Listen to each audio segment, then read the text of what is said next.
Fire for them, fire for them. If you're looking for that 35 bag umbrella and all damn thing there, keep it locked with DISUNOMICS podcast.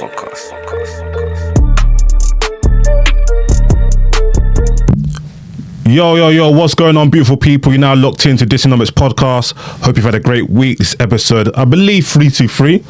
As usual, we do a shout out to the previous week's episode, the racial hierarchy within the Labour Party, how Jeremy Corbyn got sabotaged. Now, these episodes are now going to be on YouTube. That one is already out on YouTube, youtube.com/DISUNOMICS. Link will be in the description of this podcast, to the YouTube page. So make sure you subscribe. I don't know how I've got 1,000 subscribers, which is great. Thanks to you people. I've barely posted on YouTube. So hopefully by the end of the year, we're aiming for 10K.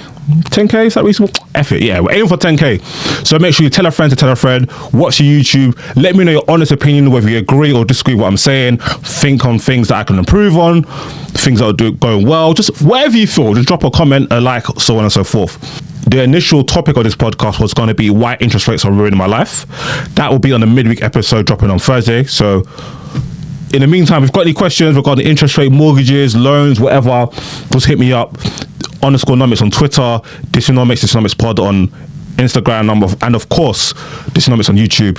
But this, of course, took precedent, right? So after the break, we're going to be talking about what do we know so far, right? We saw a terrible terrorist attack. What do we know so far? And I'm going to throw in some cheeky bit of analysis on top of that. But that's coming up after a very, very short break. So on Friday, a very, very dark day in just history, especially in Russian history, where 4 gunmen entered a concert hall and just all chaos broke loose, right? These 4 gunmen were heavily armed, and it also set a light to the building. And so many, the images, I may post as I'm recording this, so this is more for the audio listeners. I may post some of the images, but I think it's a bit too graphic. I don't want to put any videos that, first of all, get my page flagged and taken down. And also, I personally don't believe that we should be able to see humans die. I think it's kind of dehumanizing seeing some of these last moments being put out there for us to see. I just don't think it's right personally. So I'm going to try to put in some visuals kind of so the audience can see, the YouTube audience can see how bad it really was. You literally just see hundreds or dozens of people fleeing from gunmen who are firing mercilessly on these innocent people. It is so horrific. And shout out to this young 15-year-old. I believe this 15-year-old boy was an employee at the venue. I'll put a correction if I'm wrong. And he wasn't an employee because they practice protocols in case of emergency, and he managed to lead hundreds of people to safety. So big up him, and thank God that the venue undertook those training, that some of their staff members, even as young as 15, were able to keep calm and remain sharp and be able to take people to safety in such a tough time. But yeah, man, this is one of the worst things we've seen. I believe this is the second crazy terrorist attack we've seen this year, because we also saw a terrorist attack in Iran. I'm not sure if that was this year or back end of last year, where at a commemoration of an Iranian official that was killed by an airstrike from Israel, there was a terrorist attack which was claimed by the same people or same organization, should I say, that claiming this attack, where we saw hundreds of people killed, which was another absolute travesty. So this happened at the Crocus City Hall. This was on the outskirts of Moscow, which is around 20 kilometers, which is 12 miles away from the Kremlin. And they were about to host a concert for a rock group called The Picnic, where gunmen burst in around 5 p.m. and caused complete and utter mayhem, shooting people, setting the building alight. It was an absolute shit show. So here's I want to try and loop in some extracts from some people who were there, but here's what a young lady said. I saw a person in the stores with a sidearm, and there were cracks of gunfire going off. I was trying to call behind a loudspeaker. This was on Russian TV. At some point, fire can be seen inside the hall. Flames later engulfed the facade, while glass on the top of the 2 floors and of the 7-story building blew out. The terrorists used a flammable liquid to set fire to the concert hall's premises, where spectators were located, including the wounded. It was just the images. We see in America, these type of things are like schools, these terrible school shootings, and we saw that man in Las Vegas like just shooting at people. It was kind of similar to this, but it was like was just crazy to see. And there were 4 of them just slaughtering people.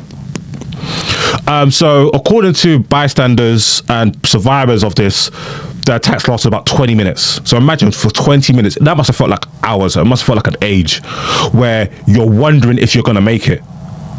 And you're seeing other people fall by the wayside left and right. Unfortunately, people, and as I said, 137 currently, and unfortunately it's going to be 137 and counting, people have died so far. Obviously many from bullet wounds, but also some people have also died from smoke inhalation because of course the body got set on fire. We've seen people in their 70s as part of the unfortunate people to pass, and 3 children. 60 people are still currently in critical serious condition. So hopefully all of them pull through, but the chances are we may see further casualties continuing. Now, what's crazy is that the gunmen managed to escape.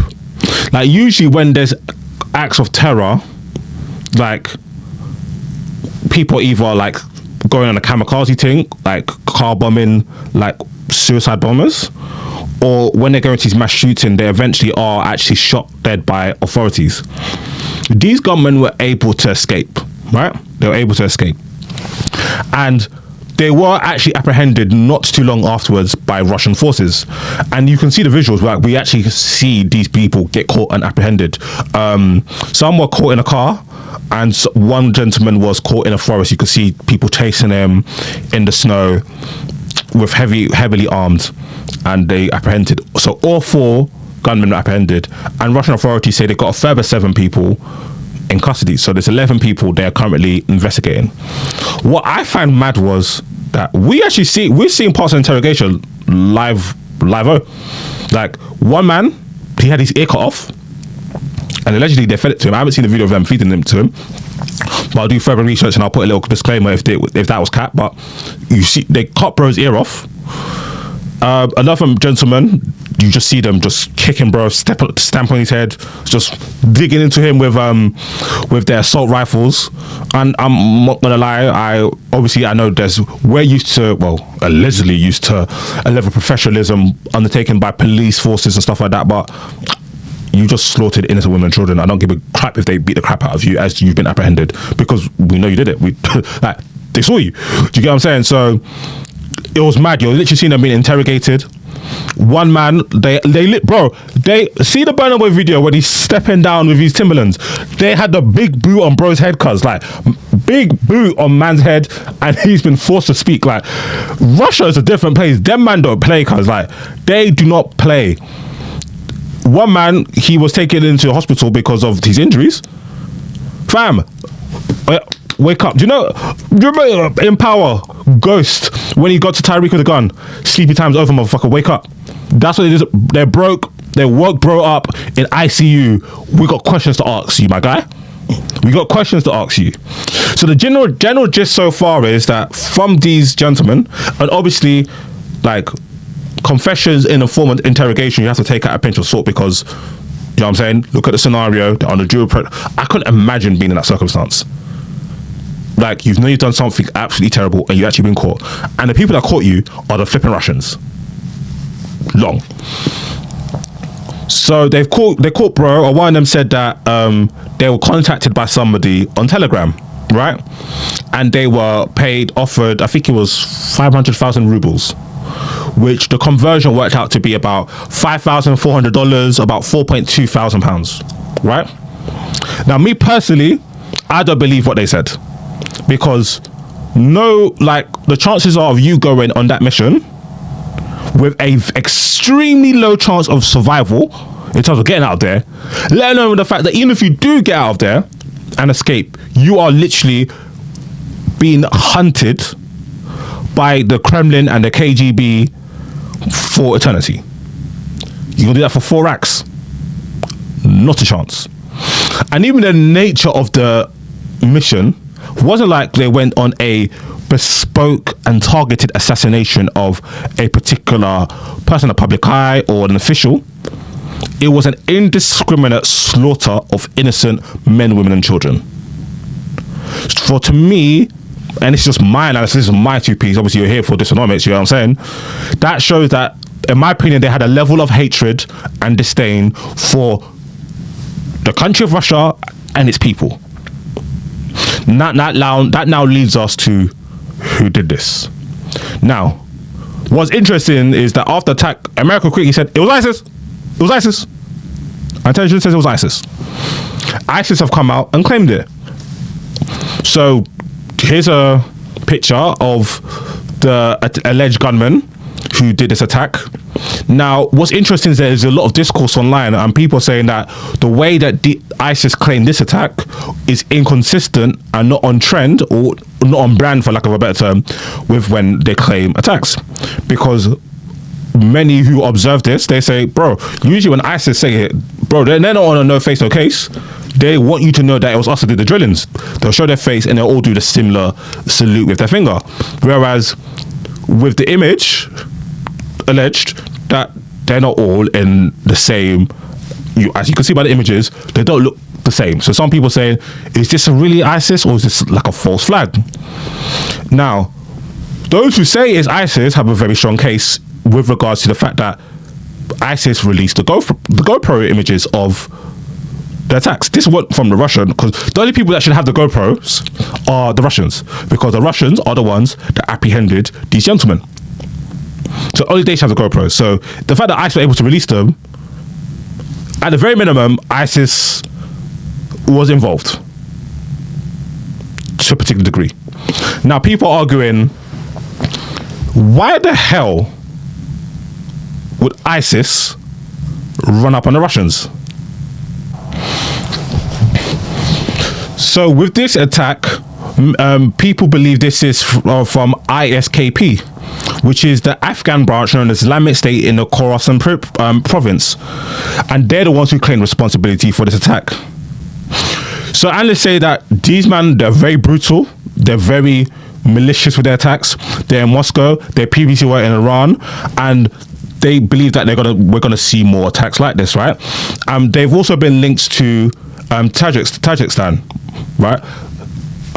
I'll bring this. What I was gonna bring up, I'll bring it later. So this group has a reputation for very vicious and savage attacks. Obviously, we've seen it in Moscow. People believe that they were involved in Iran, and some analysts believe that we're going to see more and more attacks from these people.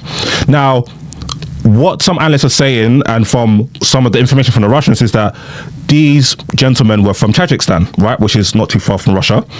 And when they were apprehended, some in the car, there was passports there which indicated that they're from Tajikistan. And obviously these men, the Russians know who they are. The ISKP have had a history of attacks. So they've claimed responsibility for the 21 attacks outside the Kabul airport, which left at least 175 civilians dead. They've also been linked to attacks in May 2020, killing 24 people in the maternity ward in Kabul.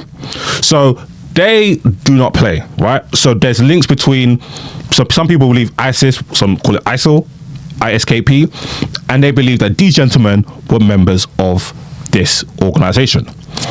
Now, on the other hand, it's very clear that the Russians have something they believe of involvement with Ukraine, but they're not outright saying it, but they're saying something's going on here. The reason why is that if you look at the location of the attack and where the gentlemen were apprehended, where were they going? They were on their way to the Ukrainian border. And Russians believe they've got evidence that shows that a window was created for them to be able to come into Ukraine and escape and seek refuge and go on about their business from there. So to the Russians, that indicates that Ukraine is involved in some way, whether they are the masterminds behind this, or that they were in the loop and they were prepared to allow these gentlemen to get access through Ukraine to their refuge, their escape, get access to Ukraine to escape the Russian forces. Now, the fact that it looked like they're going to Ukraine to escape is undeniable, because just look at the sheer location.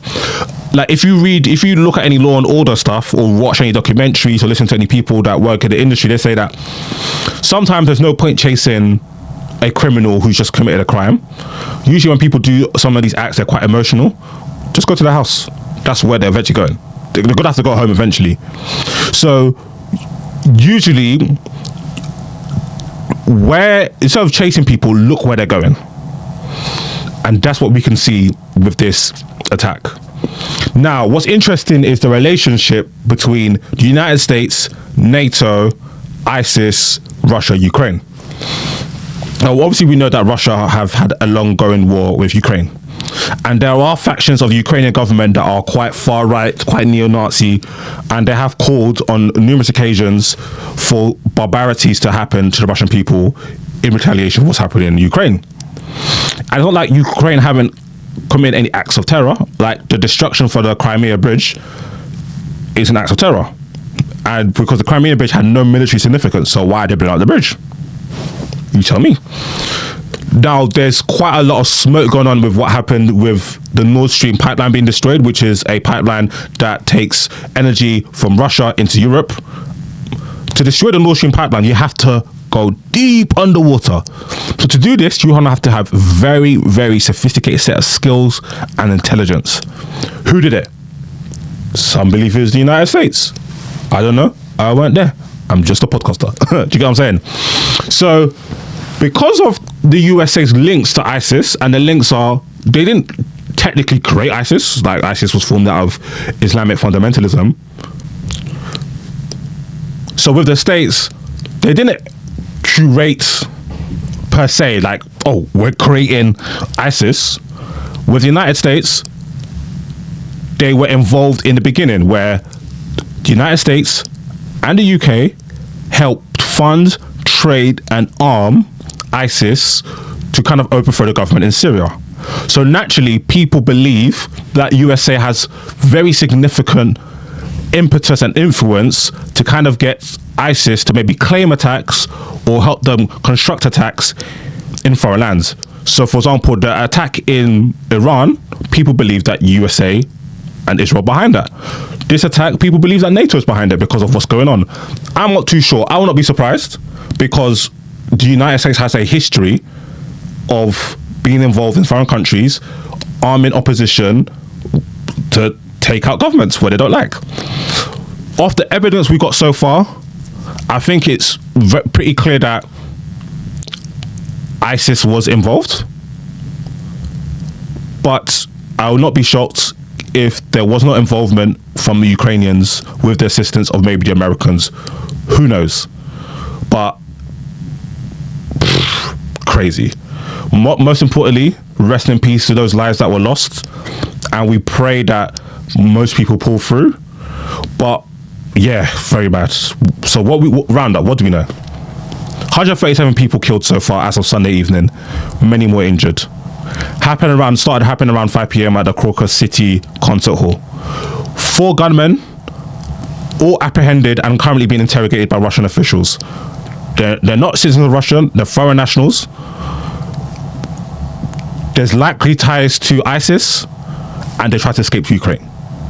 As usual, I'll give you updates. The Russians have said they're going to do a thorough investigation, and they have warned if there's any person in Ukraine responsible for this, we are going to blast you.